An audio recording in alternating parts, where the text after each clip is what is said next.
let's continue the concept of qualitative analysis of electrolytic cell. मेरे पिछले lecture में मैंने इलेक्ट्रोकेमिस्ट्री स्टार्ट कराया था और इलेक्ट्रोकेमिस्ट्री का जो पहला part that was electrolytic cell वह समझाना चालू कर दिया था और यह मैंने बता दिया था कि इलेक्ट्रोलाइटिक सेल में we observe conversion of electrical energy into chemical energy और हमने यह बताया था कि इसमें दो एस्पेक्ट को हमको समझना है. एक तो किसी भी इलेक्ट्रोलाइटिक सेल में किस तरह की रिएक्शन हो रही है, उसमें किसका ऑक्सीडेशन किसका रिडक्शन हो रहा है, एंड सेकेंडली उसका क्वांटिटेटिव एनालिसिस. और क्वालिटेटिव एनालिसिस में मैंने इलेक्ट्रोकेमिकल सीरीज और उसका एप्लीकेशन समझाया था कि how we apply the concept of electrochemical series. क्या है electrochemical series? It's tabulation of the element or the species in increasing order of their reduction potential. और फिर मैंने अलग अलग तरह के इलेक्ट्रोलाइटिक सेल लेकर उनका क्वालिटेटिव एस्पेक्ट, उनमें होने वाली रिएक्शन वहां समझाई थी. अब this concept of electrochemical series, मैं एक और बार इलेक्ट्रोकेमिकल सीरीज इधर लिखता हूं. पहले इलेक्ट्रोकेमिकल सीरीज जिसमें सबसे ऊपर lithium, then we have got sodium, magnesium, zinc, hydrogen, copper, silver, chloride, hydroxyl, nitrate, sulphate और fluorine.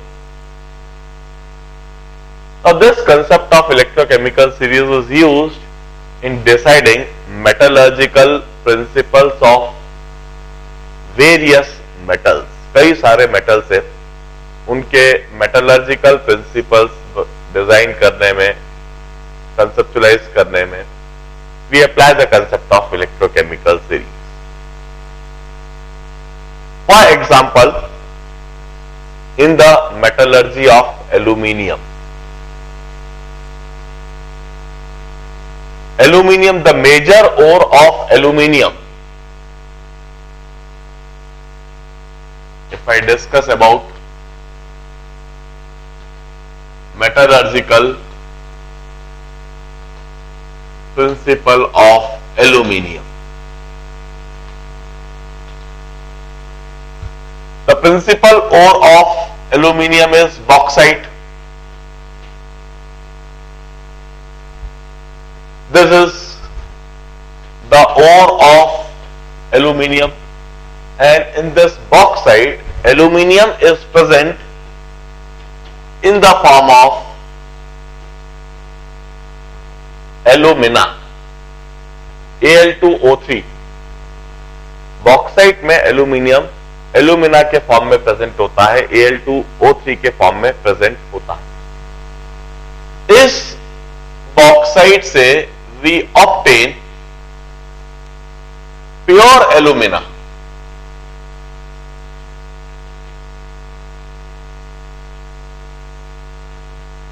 Bye either of 3 methods.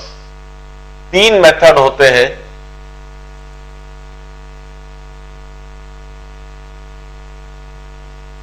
एक तो Bayer's process,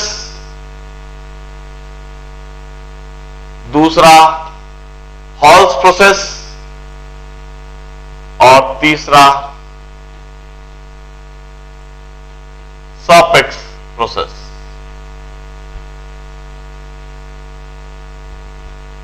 now it's not like कि कोई सा भी मेथड लगाकर हम बॉक्साइट से प्योर एल्यूमिनियम ऑब्टेन कर लेंगे, ऐसा नहीं है. It depends on the nature of impurity. यह जो बॉक्साइट है जिसमें एल्यूमिना है, इसमें इंप्योरिटी किस तरह की है. If we have got basic impurity, यदि बॉक्साइट के अंदर बेसिक इंप्योरिटी है, then one of the process, Bayer's process is applied in order to obtain pure alumina. while if bauxite contain silicate impurity, उसमें मिट्टी कुछ ज्यादा है, then Soppex process is applied, while if bauxite contain acidic impurity, then Hall's process is applied. I simply mean to say, depending on the nature of impurity, we employ the suitable process to obtain pure alumina. इस तरीके से bauxite से pure alumina पहले हमने obtain कर लिया. Now from this pure alumina by electrolysis method we use to obtain pure aluminium. Pure alumina का electrolysis करके इलेक्ट्रोलाइटिक मेथड से प्योर एल्यूमिनियम ऑब्टेन करा जा सकता है. But there is a big problem in carrying this electrolysis. इस electrolysis को करने में ढेर सारी समस्या होती है. एल्यूमिनियम का पोजीशन इलेक्ट्रोकेमिकल सीरीज में कहीं इधर है, जिंक के ऊपर, मैग्नीशियम के नीचे. केमिकल मेथड्स के द्वारा एल्यूमिना से एल्यूमिनियम ऑब्टेन करना बेहद मुश्किल है. यू कांट रिड्यूस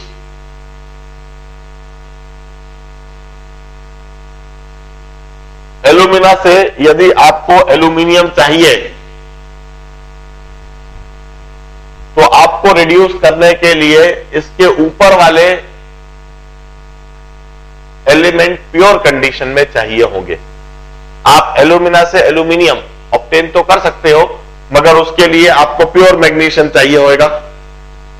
यदि आप प्योर मैग्नीशियम इस्तेमाल कर लो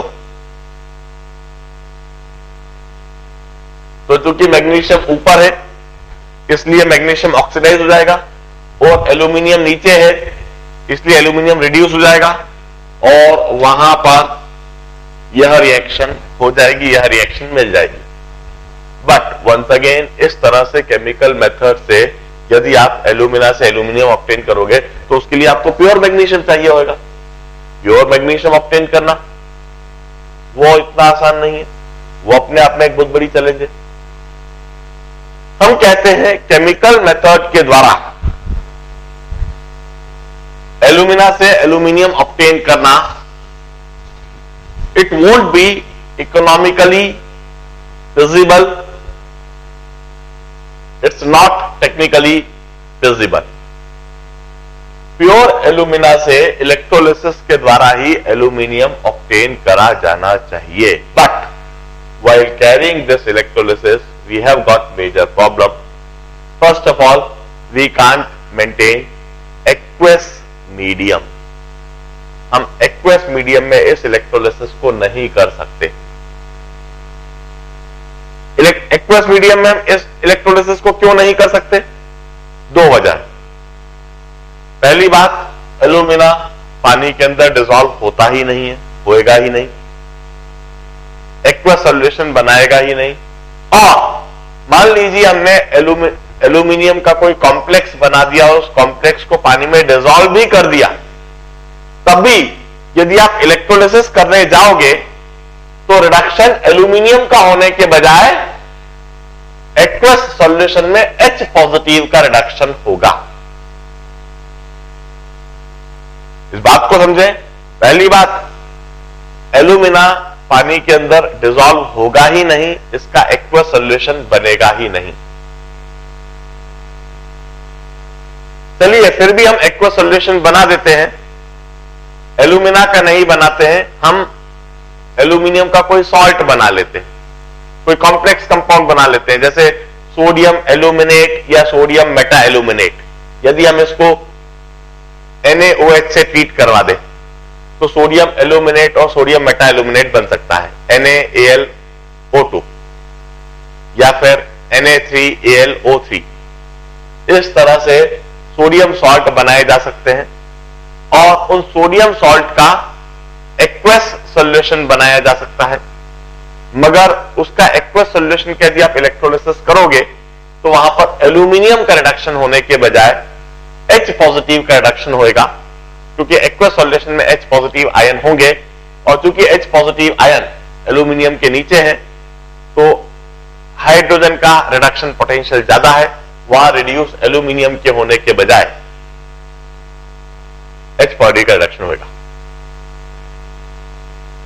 एल्यूमिना का इलेक्ट्रोलिसिस सिर्फ मोल्टन कंडीशन में ही करा जा सकता है।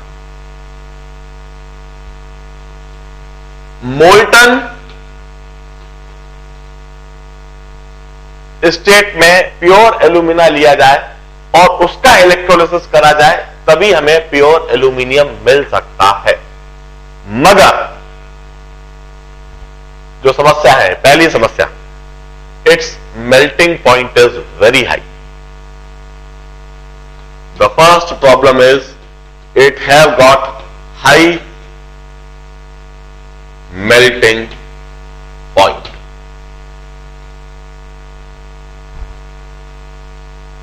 The second problem is alumina have got covalent nature. Alumina का covalent nature होता है, due to covalent nature it have got poor conductivity. Practically pure alumina does not conduct electricity. जैसे प्योर वाटर का कोवेलेंट नेचर है और pure water electricity conduct नहीं करता है, बिल्कुल इसी तरह से एल्यूमिना की पुअर कंडक्टिविटी है। Poor conductivity due to its covalent nature.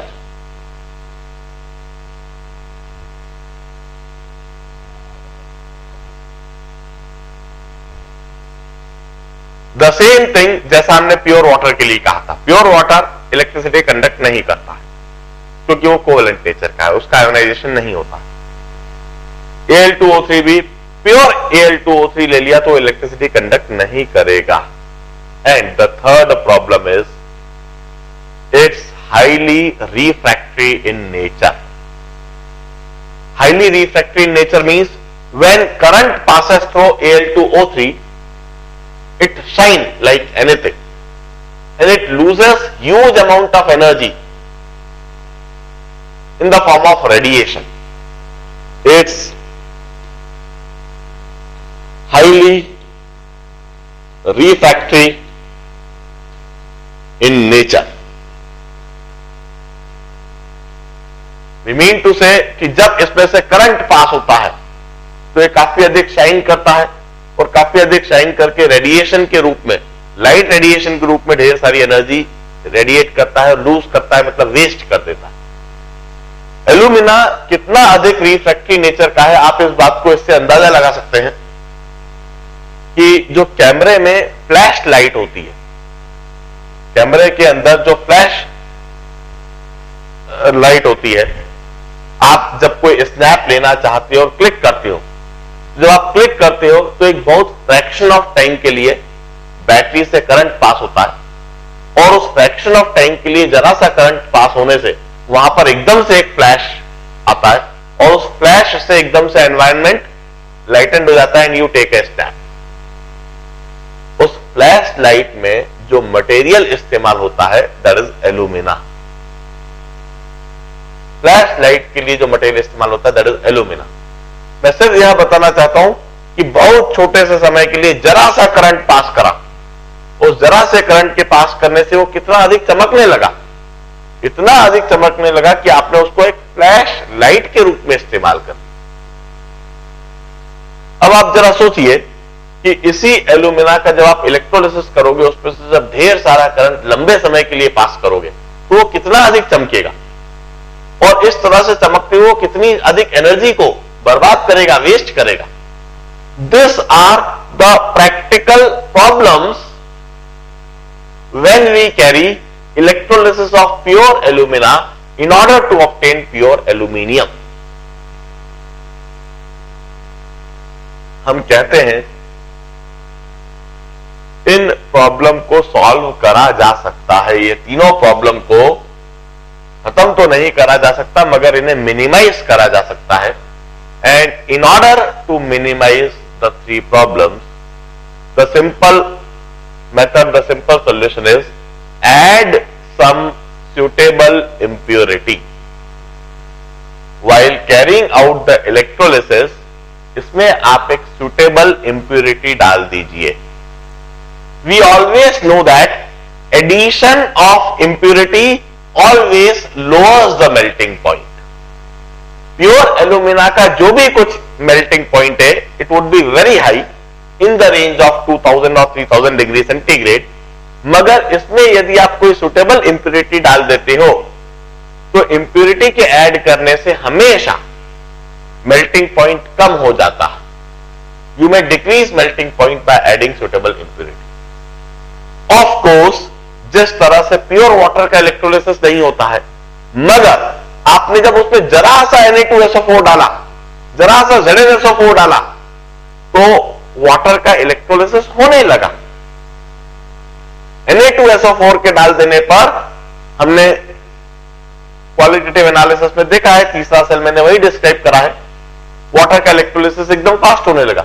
बिल्कुल इसी तरह से प्योर एल्यूमिना का भले ही इलेक्ट्रोलिसिस नहीं हो रहा है, मगर इसमें यदि हमने कोई सुटेबल इंप्योरिटी डाल दी जिसका आयोनिक नेचर है, तो उसके आयोनिक नेचर से कंडक्टिविटी बढ़ जाएगी और एल्यूमिना का कंडक्शन होने लगेगा। It would start conducting electricity। और यदि वह सुटेबल इंप्योरिटी कुछ ऐसी हुई जिसका रिफ्रैक्टरी नेचर नहीं है या रिफ्रैक्टरी नेचर कम है, यदि वह एल्यूमिना के ऊपर एक कवरिंग बना लेता है, तो एल्यूमिना के ऊपर कवरिंग के बन जाने से एल्यूमिना रेडिएशंस के फॉर्म में एनर्जी लूज नहीं कर पाएगा। वह एनर्जी वहीं की वहीं ट्रैप्ड रहेगी और उसको गर्म रखने में और उसको मोल्टन स्टेट में रखने में काम आती रहेगी। We used to say that we simply need to add suitable impurity। अब हमें यह सोचना है कि वह सुटेबल इंप्योरिटी किस तरह की। एक बात समझ जाए, हमें एल्यूमिनियम को रिड्यूस करवाना।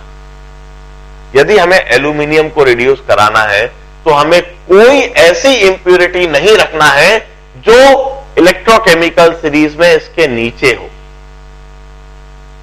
यदि हमने कोई सी भी ऐसी इंप्योरिटी चूज कर ली जो इलेक्ट्रोकेमिकल सीरीज में नीचे है, तो उसका रिडक्शन पोटेंशियल ज्यादा हो जाएगा।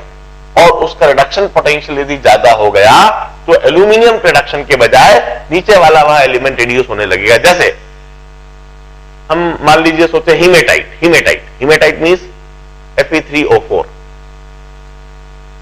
हीमेटाइट से मेल्टिंग पॉइंट कम हो जाएगा, हीमेटाइट से कंडक्टिंग भी बढ़ जाएगी और हीमेटाइट से रिफ्रैक्टरी नेचर भी खत्म हो जाएगा। मगर हम हीमेटाइट नहीं डाल सकते, हम Fe3O4 नहीं डाल सकते, क्योंकि Fe की पोजीशन एल्यूमिनियम से नीचे है। ऐसी कंडीशन में यदि हमने हीमेटाइट डाला तो वहां रिडक्शन एल्यूमिनियम का होने के बजाय Fe3 का होने लगेगा। It's not a suitable impurity. We need to think of some suitable impurity, और वह सुटेबल इंप्योरिटी एल्यूमिनियम, उसमें कैटायन एल्यूमिनियम से ऊपर। We used to say the most suitable impurity is cryolite, Na3Al/F6। This alumina is mixed with cryolite। Alumina is Al2O3 and cryolite is Na3Al/F6। यह mixture अब बिल्कुल वैसा ही बन गया जैसा water with Na2SO4।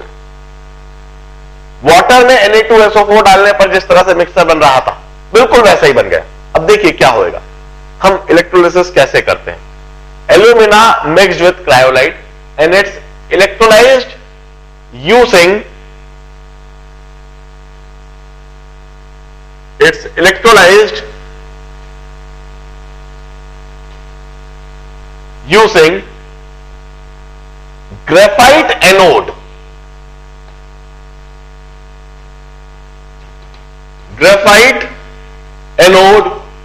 and pure aluminum cathode.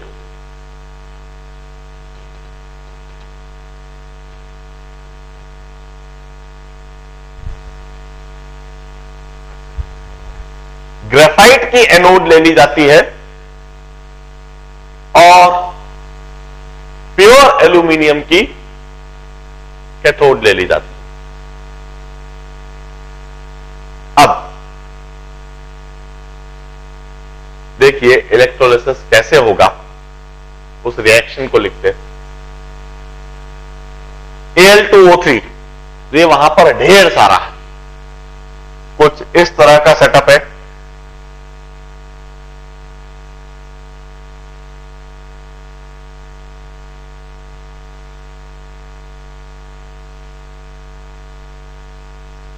वहां पर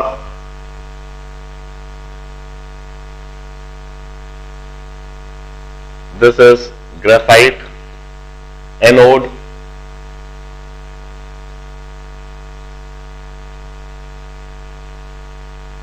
and this is aluminum cathode। वहां पर ढेर सारा एल्यूमिना है हर तरफ,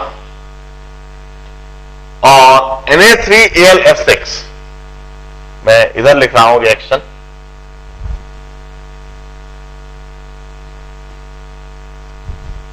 Na3Al_F6 डिसोसिएट होता है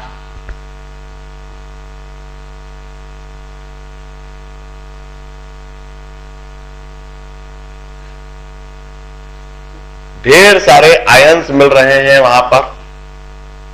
Na3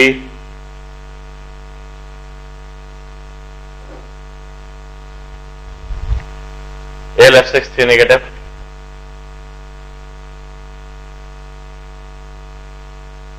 यह इतने अधिक आयंस वहां पर मिल जाने से इट्स हाईली आयोनिक कंपाउंड, वहां पर कंडक्टिविटी एकदम से बढ़ जाती है। इन आयंस की वजह से वहां पर जो रिजल्टिंग मिक्सचर बना है उसकी कंडक्टिविटी बढ़ जाएगी। एडिशन ऑफ इंप्योरिटी से मेल्टिंग पॉइंट अपने आप कम हो गया, क्रायोलाइट के ऐड कर देने से मेल्टिंग पॉइंट कम हो जाएगा। और खास बात, क्रायोलाइट होता है डार्क ब्राउन कलर का। It have got zero refractory nature, इसका कोई रिफ्रैक्टरी नेचर नहीं होता। और एक खास बात, इसकी डेंसिटी भी एल्यूमिना से कम होती है। एल्यूमिना से डेंसिटी कम होने से यह क्रायोलाइट सरफेस को ऑक्यूपाई कर लेता है, और सरफेस को ऑक्यूपाई कर लेने से कोई लाइट रेडिएशन अब बाहर नहीं जा पाती, because cryolite have got no refractory nature, it have got dark brown colour. इससे जब करंट पास होता है तो कोई लाइट रेडिएशन एमिट नहीं होती है, और डेंसिटी कम होने से ये इस तरह से सरफेस पर फैल भी जाता है। तो एल्यूमिनियम से जब करंट पास होएगा, एल्यूमिना से जब करंट पास होएगा, तो उसके द्वारा एमिटेड लाइट रेज कोई बाहर नहीं जा पाएंगी, एस्केप नहीं कर पाएंगी, वहीं के वहीं अंदर ही वहां एनर्जी ट्रैप रहेगी, और अंदर ही एनर्जी ट्रैप रहने से उसको गर्म रखने में काम है, उसको मोल्टन स्टेट में रखने में काम है। इस क्रायोलाइट के इस तरह से डिसोसिएशन के बाद अब एट एनोड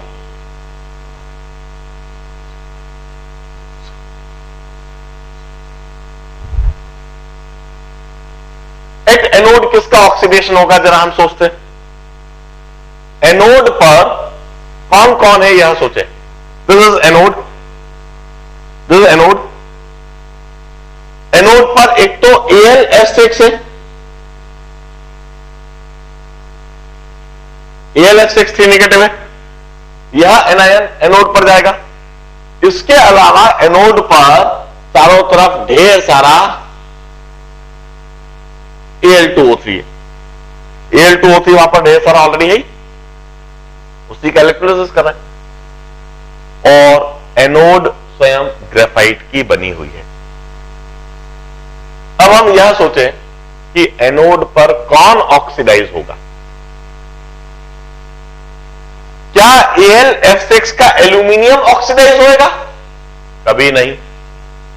AlF6 का एल्यूमिनियम तो ऑलरेडी +3 ऑक्सीडेशन स्टेट में है, वो तो अपने ऑलरेडी मैक्सिमम ऑक्सीडेशन स्टेट में है, वो ऑक्सीडाइजेबल है ही नहीं, इसलिए एल्यूमिनियम ऑक्सीडाइज नहीं होगा। क्या AlF6 का फ्लोराइड आयन, क्या वह ऑक्सीडाइज होएगा? कभी नहीं। फ्लोराइड आयन तो इलेक्ट्रोकेमिकल सीरीज में सबसे नीचे है, ये तो कभी ऑक्सीडाइज होता ही नहीं है, इसको कोई ऑक्सीडाइज नहीं कर सकता। किसी भी सेटअप में फ्लोराइड आयन ऑक्सीडाइज होकर फ्लोरीन गैस बना ले, ये इतना आसान नहीं है। फ्लोराइड आयन भी ऑक्सीडाइज नहीं होएगा। तो फिर ऑक्सीडाइज होगा कौन? हम कहते हैं एनोड पर यह जो ग्रेफाइट है यह ऑक्सीडाइज होएगा। किस तरह से ऑक्सीडाइज होएगा? एनोड का ग्रेफाइट वहां पर जो ढेर सारे Al2O3 रखे हुए हैं, इनके साथ में कंबाइन होते हुए 3 कार्बन एटम Al2O3 के साथ में कंबाइन होते हुए यह ऑक्सीडाइज होंगे। वहां पर 3CO plus twice Al3 plus 6 electrons.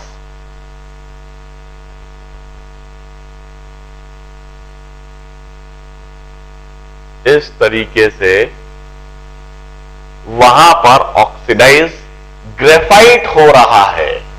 आप देखिए एल्यूमिनियम +3 पर ही है, एल्यूमिनियम +3 पर ही है, ये ऑलरेडी अपने मैक्स ऑक्सीडाइज स्टेट पर था। ऑक्सीजन ऑक्सीडाइज नहीं हुआ है, ऑक्सीजन -2 का -2 पर ही है।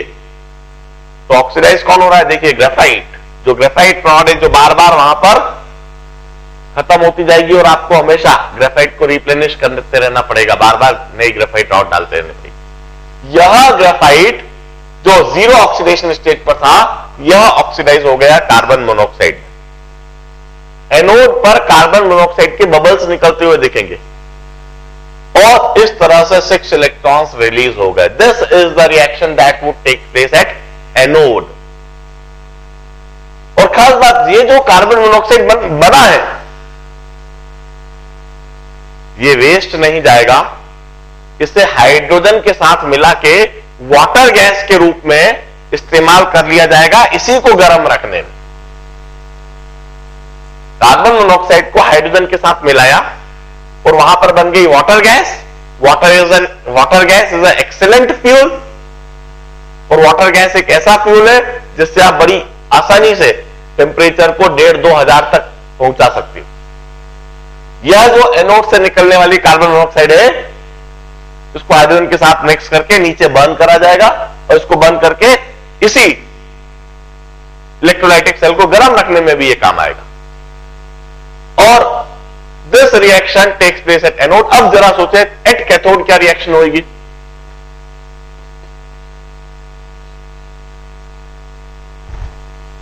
एट कैथोड एक तो सोडियम आयन जाएगा,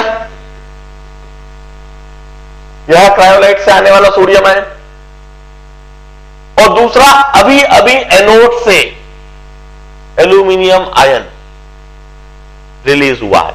यह देखिए सोडियम आयन के साथ साथ कैथोड पर एल्यूमिनियम आयन भी जाएगा जो एनोड से रिलीज होकर आया।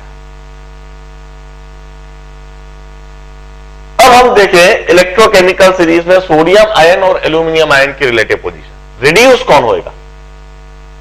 सोडियम आयन ऊपर है, एल्यूमिनियम नीचे है, निश्चित एल्यूमिनियम रिड्यूस होएगा कैथोड पर। यह एल्यूमिनियम आयन इस तरह से रिड्यूस हो जाएगा। ओवरऑल यदि हम रिएक्शन लिखें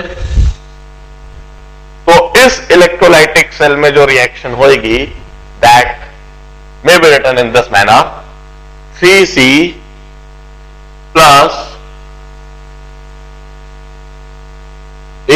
CuO3 giving you twice Al plus thrice CO. This reaction would take place in the electrolytic cell.